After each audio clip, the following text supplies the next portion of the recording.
Hello friend, B study point में आप सभी का बहुत बहुत स्वागत है। तो फ्रेंड, आरआरबी एनटीपीसी की सीबीटी 1 25 जनवरी की फर्स्ट शिफ्ट का एनालिसिस लेके इस वीडियो के अंदर हम आ गए हैं और हूबहू 24 क्वेश्चन हमें इसके अंदर मिल चुके हैं 40 में से। इसके अलावा जो भी क्वेश्चन है वो मैं सेकंड शिफ्ट के एनालिसिस के साथ ऐड कर दूंगा। जो भी क्वेश्चन इस शिफ्ट के अंदर एनालिसिस में नहीं आए, अगर आप किसी ने पेपर दिया है तो वो आप मुझे कमेंट में सेंड कर देना। मैं सेकंड शिफ्ट का जो एनालिसिस है उसके साथ उनको ऐड कर दूंगा। तो फ्रेंड, अगर वीडियो पसंद आए तो वीडियो को लाइक कर देना और इसी तरह के एनालिसिस देखने के लिए चैनल के साथ बने रहना और सब्सक्राइब कर लेना और साइड में बेल आइकन की घंटी को जरूर दबा देना। तो चलो बात करते हैं आज की शिफ्ट के पहले क्वेश्चन की।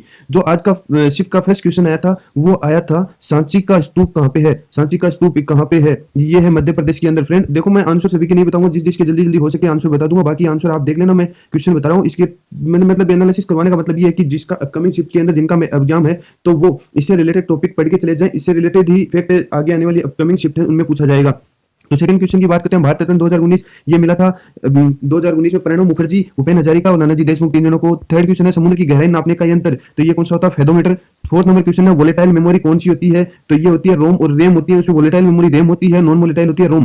फिफ्थ नंबर क्वेश्चन है वाहन की गति मापी जाती है। वाहन की गति जो मापी जाती है वो स्पीडोमीटर में। इससे पहले जो कल की शिफ्ट थी उसमें क्वेश्चन आया था कि वाहन की दूरी किससे नापी जाती है। तो फ्रेंड, इसी तरह के रिलेटेड टॉपिक आप जरूर पढ़ के चले जाना। इसी टॉपिकों से ही आगे आने वाली शिफ्ट में क्वेश्चन आएंगे। तो सिक्स नंबर क्वेश्चन, खिलाफत आंदोलन कहां से शुरू हुआ? तो ये खिलाफत आंदोलन शुरू हुआ था तुर्की से। जो खलीफा था उसके लिए, जो खलीफा का पद तुर्की में समाप्त कर दिया था अंग्रेजों के द्वारा। तो इसके रिगार्डिंग यहाँ पे भारत में भी खलीफा आंदोलन चलाया गया था महात्मा गांधी के को साथ लेके, जो अली ब्रदर्स है उनके द्वारा। क्वेश्चन नंबर 7 है भूकंप की तीव्रता मापने का यंत्र, ये होता है सिस्मोग्राफ। रिक्टर स्केल पे मापी जाती है भूकंप की तीव्रता। क्वेश्चन नंबर 8 वुलर झील कहाँ है? तो ये स्वच्छ पानी की सबसे फ्रेश झील है, ये जम्मू कश्मीर के अंदर है। और नाइन्थ नंबर जो क्वेश्चन है वो है आईएलओ का हेडक्वार्टर कहाँ पे है? इंटरनेशनल लेबर ऑर्गेनाइजेशन का हेडक्वार्टर कहाँ पे है? तो ये है जेनेवा स्विट्जरलैंड के अंदर। 10th नंबर क्वेश्चन है लेजिस्लेटिव असेंबली के अंदर जो बम फेंका था वो किसने फेंका था? तो ये भगत सिंह ने फेंका था। इसके साथ थे बटुकेश्वर दत्त थे, इन दोनों ने फेंका था। भगत सिंह को क्या हुई थी? फांसी की सजा हुई थी 23 मार्च 1931 को, और बटुकेश्वर दत्त को काले पानी की सजा में भेज दिया गया था अंडमान निकोबार। 11 नंबर क्वेश्चन है एनएचआरसी के चेयरमैन यानी नेशनल ह्यूमन राइट कमीशन के चेयरमैन कौन है? तो ये हाल ही में फिलहाल में एनएचआरसी के जो चेयरमैन है वो है एचएल दत्तू। 12 नंबर क्वेश्चन है राष्ट्रपति और उपराष्ट्रपति पे जो महाभियोग चलाया जाता है उसका कौन सा अनुच्छेद में वर्णन किया गया है अपने संविधान के अंदर? तो वो है 61 नंबर आर्टिकल के अंदर महाभियोग का वो वर्णन किया गया है। क्वेश्चन नंबर 23 है आर्मी से रिलेटेड एक क्वेश्चन आया था। फ्रेंड, इसका एग्जैक्ट क्वेश्चन नहीं मिल पाया है, तो अगर आपने किसी ने पेपर दिया है तो आप कमेंट में ये आर्मी रिलेटेड फैक्ट वाला क्वेश्चन शेयर कीजिए।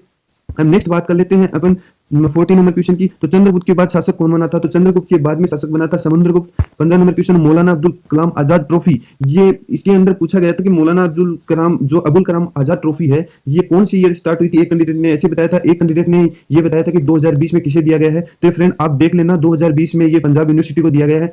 16 नंबर क्वेश्चन है कैलाश सत्यार्थी को नोबेल किसके लिए दिया गया था? तो कैलाश सत्यार्थी को नोबेल दिया गया था, शांति का नोबेल दिया गया था 2014 में मलाला यूसुफजई के साथ में, और वो दिया गया था बचपन बचाओ आंदोलन के लिए। और कैलाश सत्यार्थी कहां से बिलोंग करते हैं? एमपी से। क्वेश्चन नंबर 17 है गर्भाशय में यानी गर्भ में बच्चे को भोजन कहां से मिलता है? तो फ्रेंड इसका आंसर आप मुझे बताना कमेंट के अंदर कि गर्भाशय में बच्चे को भोजन कहां से मिलता है। नेक्स्ट क्वेश्चन की बात करते हैं।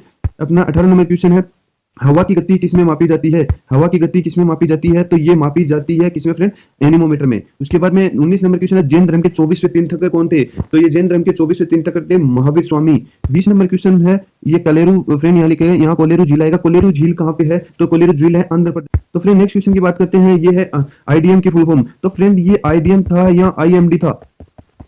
आईडीएम था या फिर आईएमडी था? ये आप मुझे कमेंट के अंदर बताइए। अगर आईएमडी था तो ये भारतीय मौसम विभाग है, तो इसका आईएमडी हो सकता है। अगर आपने पेपर दिया है तो आप मुझे कमेंट बताइए आईएमडी था या आईडीएम, और इसकी फुल फॉर्म भी बताना। क्वेश्चन नंबर 22 की बात करते हैं नैनो टेक्नोलॉजी, ये पूछा था, तो इसका भी आंसर मुझे एग्जैक्ट आंसर नहीं मिला है और क्वेश्चन भी एग्जैक्ट ढंग से नहीं मिला, लेकिन नैनो टेक्नोलॉजी से संबंधित था। तो ये फ्रेंड आप देख लेना। क्वेश्चन नंबर 23 था योजना पूछी थी। एक कैंडिडेट ने बताया था कि 2 योजनाएं पूछी गई, वो भी अभी तक योजनाओं का नाम उनको एग्जैक्ट नहीं पता था हूबहू। तो इसी के रिगार्डिंग अगर ये सारे और क्वेश्चन मुझे नेक्स्ट शिफ्ट तक मिल जाते हैं तो मैं नेक्स्ट शिफ्ट के साथ इनको ऐड कर दूंगा। इसी तरह का एनालिसिस देखने के लिए वीडियो के साथ बने रहिए और पसंद आए तो वीडियो को लाइक कर दीजिए और चैनल को सब्सक्राइब कीजिए। Thank you friend.